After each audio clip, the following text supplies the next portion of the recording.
12 de septiembre de 2025. A las 12:25 de la madrugada, en el puerto petrolero de Primorsk, en la costa báltica, dos enormes buques cisterna de la flota en la sombra aguardaban en silencio para cargar millones de barriles de crudo. De repente, una anomalía sin precedentes apareció en la pantalla de una estación de radar de largo alcance, Nebo MVHF, a cientos de kilómetros a sur. Un total de más de 70 señales no identificadas con baja sección transversal de radar se dirigían hacia el espacio aéreo ruso. La fuente de estas señales se extendía hasta 1000 kilómetros y su posible carga OTI totalizaba más de 3 toneladas explosivos de alto poder. En el centro de mando de defensa aérea del Oblast Leningrad, las sirenas comenzaron a aullar cuando los datos fueron confirmados por el radar de vigilancia de área amplia 91N6E Big Bird. Las bases para esta operación se habían establecido meses antes en una sala de planeación en Kiev. Sin embargo, el alcance de 1000 kilómetros era un problema en sí mismo. Pero el verdadero obstáculo era la red de defensa aérea rusa, conocida incluso por los estándares de la OTAN como una burbuja de negación de área y acceso A2 versus AD que se desplegaba a lo largo de todo ese trayecto. Los generales rusos estaban tranquilos. Este era precisamente el momento para el que sus sistemas habían sido diseñados. La red de defensa aérea integrada de 3 capas de Rusia entró en acción sin fallos. Los radares de ataque 92N6E de las baterías S-400 alrededor de San Petersburgo comenzaron a fijar objetivos uno por uno. A altitudes más bajas, las baterías Pantsir S-1 se encontraron con los objetivos que se aproximaban con un muro de acero, desatando el fuego infernal de sus cañones gemelos 2A38M de 30 milímetros capaces de disparar 5000 proyectiles por minuto hacia el cielo. Pero el caos que los rusos presenciaron no era un ataque al azar. Era un plan de engaño masivo y geográficamente preciso. Para alejar el paraguas de defensa ruso de Primorsk, oleadas de señuelos fueron dirigidas específicamente a las aldeas de Seluksky, Tosna, Pakhovskoye, Yuzmino, así como el distrito de Luminosa Ov en el Oblast Leningrad. Al mismo tiempo, los distritos de Sabolovsky, Koznenki, Gachinki, Liniosakhovsky y Bushkin, San Petersburgo, también fueron blanco, atrayendo por completo la atención de las baterías S-400 más poderosas. En un refugio de defensa aérea en Gachinsky, un joven teniente ruso, al ver el último objetivo de su sector desaparecer de su pantalla, pasó su informe de rutina al centro de mando. Sector despejado, todos los objetivos destruidos. Este informe, a medida que ascendía por la cadena de mando, llevó a los generales al mayor error de sus carreras. Lo que creyeron que era una victoria, era en realidad una trampa. Para este complejo plan, se asignaron más de 70 drones a la región de Leningrado y San Petersburgo. De estos, 35 AK-400 SAT tuvieron la tarea de atraer a San Petersburgo. Los 40 drones restantes formaron la fuerza principal que se dispersaría por el Oblast de Leningrado. En el corazón de esta fuerza había 15 UJ-26 Bower ER con la misión de atacar el puerto de Primorsk. El éxito del plan dependía de que algunos de los 40 drones que se dirigían a Leningrad superaran ese muro infernal de fuego y alcanzaran su objetivo. La idoneidad de cada elemento era fundamental para la implementación técnica de ese plan. Los drones UJ-26 Bower ER que formaban el escuadrón de asalto fueron seleccionados especialmente para esta misión. El alcance de los drones Bower Standard era insuficiente, sin embargo, las versiones de alcance extendido ER eran las únicas plataformas kamikaze en el inventario ucraniano capaces de completar un vuelo de ida de 1000 kilómetros con una ojiva de 40 kilogramos gracias a tanques de combustibles adicionales y software de motor optimizado. Una solución similar se desarrolló para las plataformas de guerra electrónica EW, apodadas Brand 7, que servían en un tapel de apoyo. El alcance de los drones EW Standard era suficiente para acompañar al escuadrón de asalto a lo largo de la ruta. Por lo tanto, las plataformas Banshee 7 también se construyeron sobre el mismo cuerpo de largo alcance que el Bower ER, portando cápsulas de interferencia avanzadas y antenas adicionales en lugar de cargas explosivas. Su misión era escoltar a los drones Bower hasta el objetivo, es decir, durante 1000 kilómetros. La razón para elegir el AQ-400 Scythe como cebo fue su simplicidad. Su cuerpo de madera contrachapada no solo proporcionaba una baja firma de radar, sino que también facilitaba la producción en masa. Cientos de drones necesarios para un ataque de saturación podían producirse así de forma rápida y barata. A medianoche, más de 70 drones despegaron desde diferentes puntos de Ucrania y comenzaron a infiltrarse en Rusia a baja altitud. Las primeras horas transcurrieron en absoluto silencio de radio, siguiendo el terreno. Utilizando mapas digitales del terreno precargados, los drones siguieron los cauces de los ríos y las zonas boscosas, manteniéndose por debajo del rango de cobertura de las principales redes de radar rusas. Esto fue una prueba importante para los sistemas de navegación autónoma de cada dron. Varios drones se perdieron durante este desafiante vuelo, estrellándose contra el terreno o sufriendo fallos técnicos. Esto fue una pérdida aceptada desde el inicio del plan. Una vez que cruzaron la frontera rusa, las reglas del juego cambiaron. Ya no tenían que esconderse, tenían que provocar. Cuando la red de defensa aérea rusa despertó, reaccionó exactamente como Ucrania había esperado. Cuando los radares 91 N6E Big Bird detectaron este enjambre masivo pero disperso que venía de cientos de kilómetros de distancia, el sistema priorizó automáticamente el grupo que percibió como la mayor amenaza. Los 35 Saed que se dirigían a San Petersburgo, los misiles masivos de la serie 48 NCs lanzados desde los lanzadores de IC-400, cazaron uno por uno a estos objetivos baratos de madera contrachapada. Para los rusos, esta fue una defensa impecable. Para los ucranianos, fue el primer sacrificio de peón en el tablero de ajedrez. Mientras tanto, los otros 40 drones dispersos por el campo de Oblast de Leningrad comenzaron un juego mortal del gato y el ratón con los sistemas Pantsir y BUK. Una batería Pantsir S1 cerca de Pavlovsky fijó un UJ-26 Bobber que volaba abajo. El radar de significó 1RS-21E del Pantsir había capturado el objetivo sin fallos. El operador ruso podía ver todos los datos de telemetría del objetivo en la pantalla de control de tiro. Sin embargo, el operador ucraniano también podía ver la señal de radar fijada en el Bobber en su propia pantalla. Se mantuvo tranquilo porque un Banshee 7 cercano ya había hecho su contramovimiento. El Banshee detectó la frecuencia de banda X del Pantsir y emitió una señal de interferencia tan potente en la misma frecuencia que la pantalla del operador ruso se volvió instantáneamente completamente blanca. La fijación se rompió. Como último recurso, el operador disparó los cañones A38M de 30 milímetros, pero el Bobber ya se había escabullido a través del bombardeo de fuego y había desaparecido en la oscuridad. Este escenario se repitió una y otra vez esa noche. Los rusos eran tercos y su poder de fuego era alto. Hacia el centro de Leningrad lograron estrellar un total de 33 drones contra el suelo en una lluvia de fuego y metal. Todos los que se dirigían al centro de San Petersburgo habían sido destruidos. Sin embargo, esta era una pérdida planificada para Ucrania. Cada dron que caía abría una puerta para que otro que venía por detrás se colara.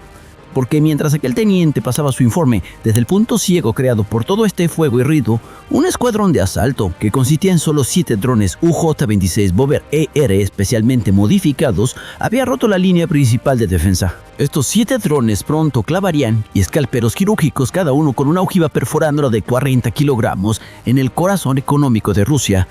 Los generales rusos solo miraban la esquina de un enorme lienzo que se les mostraba y estaban a punto de perderse el cuadro completo. Dale me gusta, suscríbete y activa la campana para no perderte nuestro próximo análisis de estrategia militar.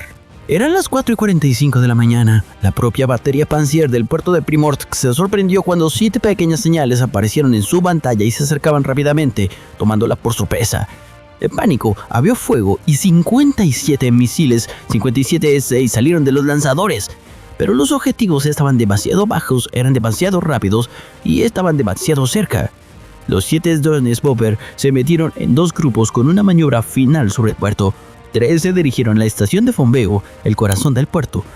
Los misiles del Pantsir derribaron a uno del trío en el aire a solo unos cientos de metros de su objetivo, pero ese fue el último consuelo de los rusos esa noche. Los 2 drones Bobber restantes se zambulleron para completar su misión. El primer dron, que portaba una ojiva termobárica TBG-7B, voltó el edificio de control principal de la estación. La explosión consumió todo el oxígeno en el espacio cerrado, creando una onda de presión masiva que hizo estallar las paredes del edificio hacia afuera. Unos segundos después, el segundo dron se zambulló en el colector principal de tuberías. Las explosiones cortaron las líneas de vida del puerto. Al mismo tiempo, los 4 drones Bobber restantes se fijaron en 2 buques cisterna que esperaban en el muelle. Los 2 primeros se dirigieron al capitán Luv. El primer dron, que portaba un explosivo de carga hueca, KZ-6, golpeó justo debajo del puente del buque, destruyendo todos los sistemas electrónicos en su interior. El segundo dron golpeó uno de los principales tanques de carga llenos de petróleo, iniciando un incendio masivo. Los otros 2 drones Bobber atacaron al Sergei Gershikov. Los impactos fueron casi idénticos. Uno se dirigió la sala de máquinas del buque, el otro los colectores de carga. 4 de los UAVs impactaron en 2 buques cisterna de clase Afrax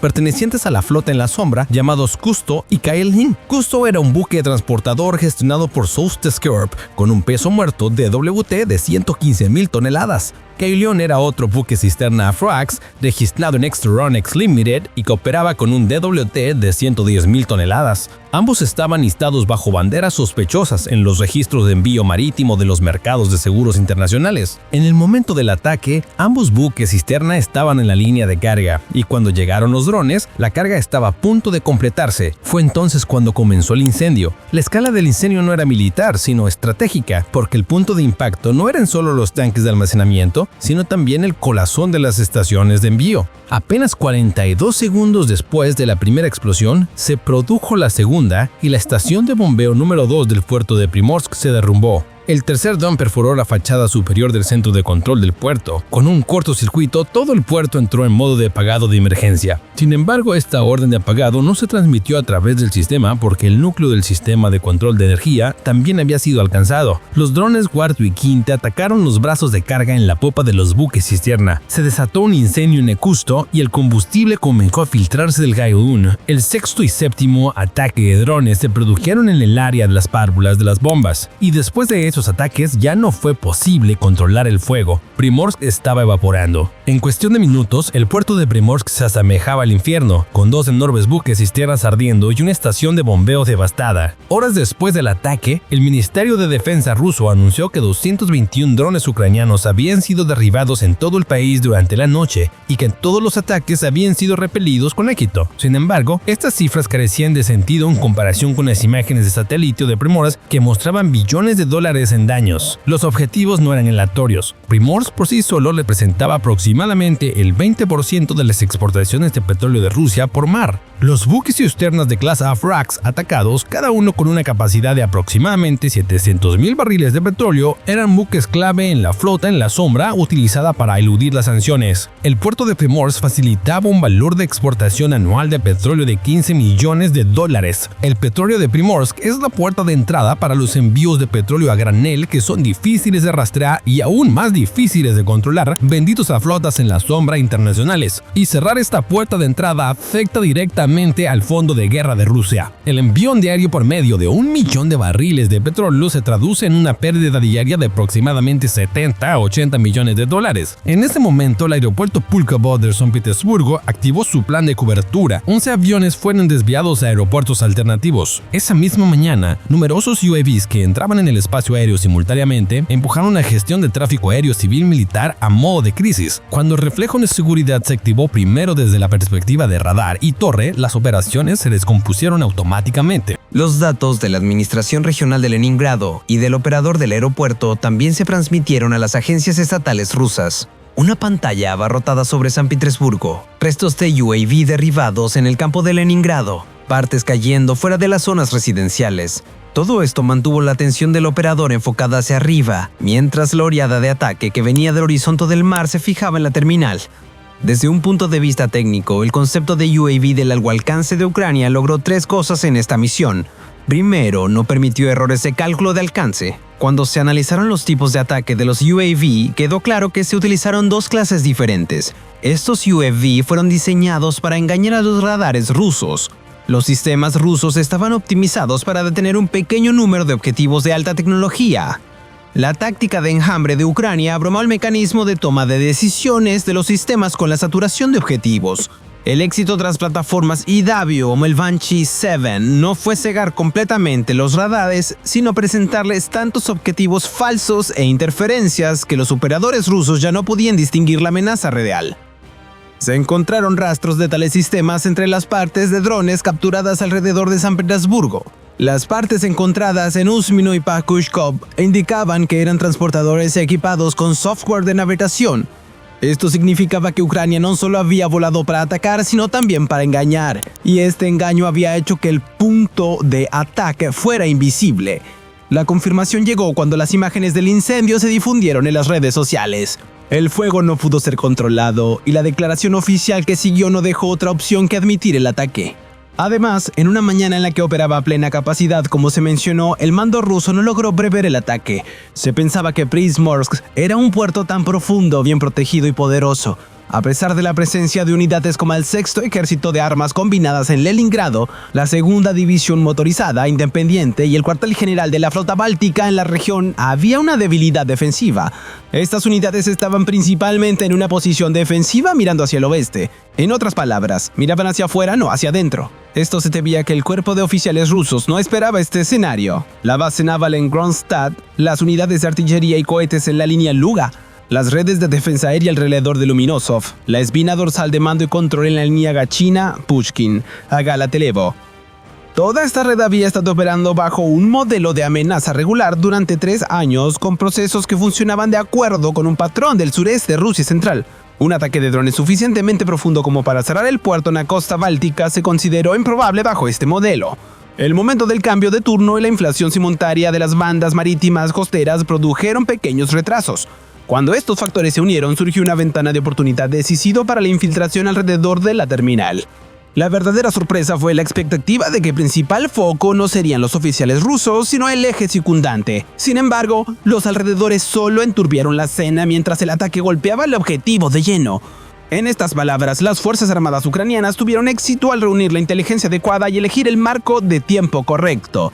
El ataque vino de afuera y penetró por dentro. Y por dentro lo quemó todo. Sobre el papel, el paraguas de defensa de Rusia en la región es fuerte, pero en la práctica, cuando se combina con la baja altitud de horizonte del mar y el desorden de objetivos falsos sincronizados, puede producir fallos en ventanas cortas. Este fue el caso la mañana del 12 de septiembre. Los radares estaban operativos, las líneas daban las respuestas esperadas, pero la configuración no fue suficiente para evitar que los drones de bajo perfil se infiltraran en la terminal. Volando bajo, rozando el horizonte del mar, entrando en la línea de visión de las antenas fijas solo en los momentos finales para cerrar la ventana de intersección frontal. Esta geometría obliga incluso a los sistemas de nivel superior como el S-400 a una carreja contra el reloj, para cuando tu radar detecta el objetivo ya está casi encima de ti. Y si el cálculo se retrasa, el hecho de que el Wobbler volara a baja altitud significaba que, debido a la curvatura de la Tierra, incluso los radares de 9.1 y 6 Big Bear más potentes solo podían detectarnos en la última etapa, durante un periodo de tiempo muy corto. Esta corta ventana no fue suficiente para una intercepción efectiva. Las docenas de informes de destrucción en el panorama aéreo no fueron más allá de producir decisiones de cierre temporal y ciclos de sirenas distrito por distrito en pulco por los cielos de San Petersburgo. El resultado no fue solo unas horas de fuego, sino una suspensión y la flota en la sombra registrada con incendios simultáneos en 2 buques. Esta operación reveló una nueva realidad de la guerra moderna. Las guerras ya no las ganan solo los que tienen las armas más caras, sino los que usan sus armas de forma más inteligente y audaz. Y esta noche Ucrania le mostró al mundo cómo poner a rodillas a una superpotencia con un gambito de 1000 kilómetros de largo. Comparte este video con tus amigos si te gustó y cuéntanos desde dónde nos ves en los comentarios.